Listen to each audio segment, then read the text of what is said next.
My name is Mira. Do you believe an angry woman can make a family lie? I was a small child when my mother first slept on the kitchen floor. I watched with fear and shame. My father did not stop her. My mother's eyes were tired and quiet. People in our neighborhood whispered about our house. They did not know the secret in our attic. I felt betrayed and alone, but I kept my hope. I wanted to tell someone, however I felt trapped. This is my story of pain, endurance, and a truth that finds light. My name is Mira. I remember my childhood in the small house. My mother cooked and cleaned all day. She smiled for me. At night she slept on the cold kitchen floor. My father had a small room. He closed the door. The woman they called Alma moved in. She had sharp eyes and dry hands. She said my mother was lazy. She said my mother did not respect her. I was 9 and I could not help. I sat with my little sibling and listened. The woman took the best blanket. She took the best plate. She kept an old heirloom in her room. My mother never touched that heirloom. I learned many words that night. I learned shame and quiet. I learned to whisper. I learned to carry water and food to my mother. I saw my mother keep her head low. She never cried in front of me. Once she whispered, "Do not tell anyone." I asked, "Why?" She said, "It will be worse." I thought of our small attic. I thought of my father's letter box. I thought of the word will when adults spoke during a visit. The woman smiled when a cousin said inheritance. My mother looked at the floor. She was afraid. I wanted to help, but I was only a child. I watched the woman give orders. She said, "You must sleep on the floor. You are welcome here only to serve." My mother did what she was told. I watched and felt my heart break. I said to myself, "One day I will change this." That night a soft sound came from the attic.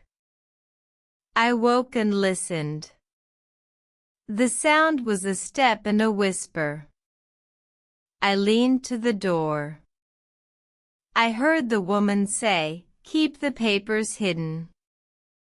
Do not let them find the truth." I woke my mother. She shook her head. She hugged me and said, "Sleep, Mira. Be brave tomorrow." I went back to sleep with those words. I kept a small, secret hope. The secret grew like a small fire in me. I grew older and I watched more. I saw family come and go. There was talk of a reunion one summer. A cousin left, and a neighbor asked about a will. The woman spoke and smiled. My father remained quiet. Once, I found the attic door open. The attic had old boxes and dresses. A box said childhood in my mother's handwriting. I climbed up with slow steps. In a dark corner I found an envelope. The envelope had my name on it. My hands shook. I opened it. Inside were old letters and a small paper with the word heirloom written. There was also a paper that said custody and a note about divorce that never happened. I read a line that made me cold. It said that the woman was not my true grandmother. She had changed her name many years ago. The paper said she was estranged from her real family. She came to our town for money and land. I could not believe it. I took the papers and hid them under my dress. My heart beat fast. I ran to my mother. I showed her the papers. She stared and then she cried. She said, "I always felt it. I never knew the truth." She told me a small story. She said the woman had once been a friend. The woman had lost a child and a husband. She grew hard and cold. She wanted a new life. My mother said, maybe she loves power more than family. We did not tell my father. We did not tell the woman. We planned in whispers. My mother said, we will find the will. We will find the truth about the inheritance. My small sibling listened and touched my hand. We felt brave. The next day the woman looked different. She wore a new sari and smiled at guests. She showed the family a small box. She said it was the family heirloom. My mother looked away. I remembered the paper that said she had no right to this heirloom. I wanted to scream, but I kept quiet. I wanted to protect my mother and our little family. At night I put the papers back in the envelope. I wrote a small note and hid it in my school bag. I knew I must learn more about the woman's past. I began to ask questions to old neighbors. I listened to small words. I learned names of towns and old friends. One neighbor said, she changed her name when she came here. Another said, she was not welcome before. She had no money then. The secrets formed like stones. I wanted to throw them at the woman's wall of lies. I decided to wait and watch. I wanted the right moment. The papers made me feel stronger. I felt like a small warrior with a secret sword. The day of the small reunion came. Relatives arrived with food and gifts. My father sat in his chair and looked tired. The woman wore the heirloom necklace. She spoke proudly about our house. I kept the papers in my bag. I felt a cold ball in my stomach. I saw a sibling whisper to a guest. The guest was a lawyer friend of the family. The lawyer spoke about a will and about custody of small land. I stood up and walked to the table. My heart felt loud. I said, I have something to say. The room went quiet. The woman looked at me with sharp eyes. My father blinked and turned red. I put the papers on the table. I said, these papers say the woman is not family. The lawyer opened them and read. He said, "These look real. We must check them." The woman stood up fast. She raised her voice and said, "You are a child. You do not know." My mother stood slowly. She held my hand. She said, "Tell the truth now." I told the story about the attic. I spoke of the note and of the name change. The guests watched. The woman's face changed. She tried to say the papers were lies.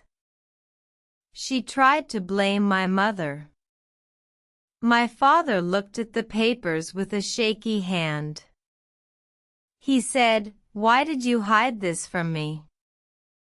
He looked at the woman and asked, "Who are you?" The woman could not answer. The lawyer made a call. He asked for records and for a small search at the town office. We waited in fear. Hours felt like days. Then a man came with old papers. He read a name and a date.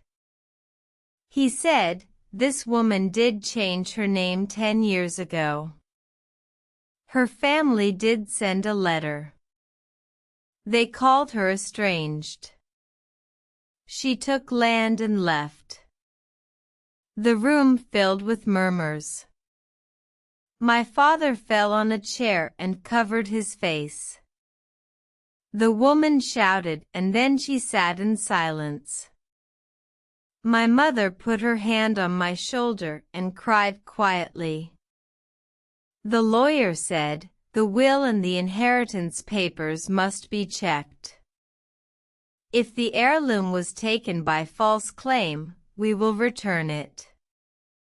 The woman tried to leave the house. A cousin blocked the exit and said, "You cannot go until the police come." The woman looked at me with hate. She said, "You ruined me." I felt a strange peace. I held my mother's hand and smiled. I thought of all the nights on the kitchen floor. I thought of the small note that began this. The police and the lawyer came the next day. The woman had no legal right to the heirloom or to some land. The court papers from another town said so. The lawyer said, "Your claim is false. You may need to return the heirloom and pay a small fine."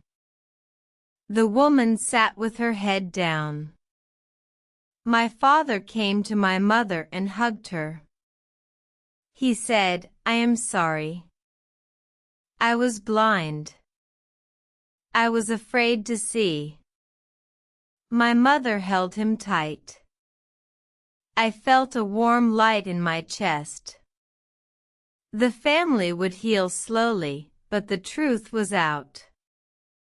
The days after were quiet and soft. The heirloom returned to my mother.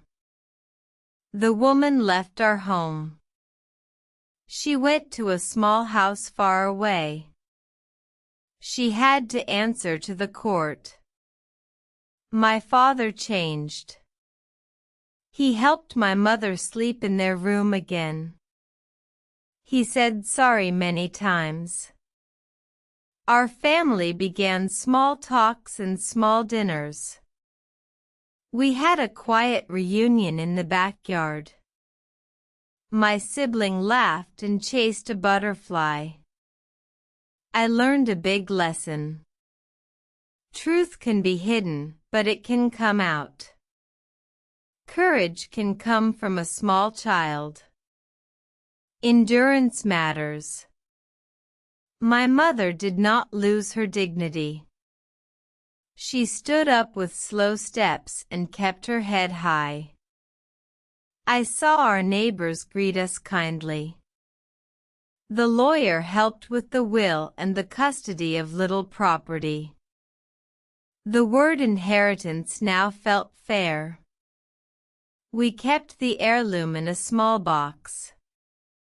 I put a ribbon on it. I knew our lives would not be perfect. We would heal and we would forgive in time. If you learn English with this story, learn these simple words: truth, courage, family, secret. Be brave to speak. Help someone who is afraid. That is the lesson my small heart learned. Thank you for listening to our story.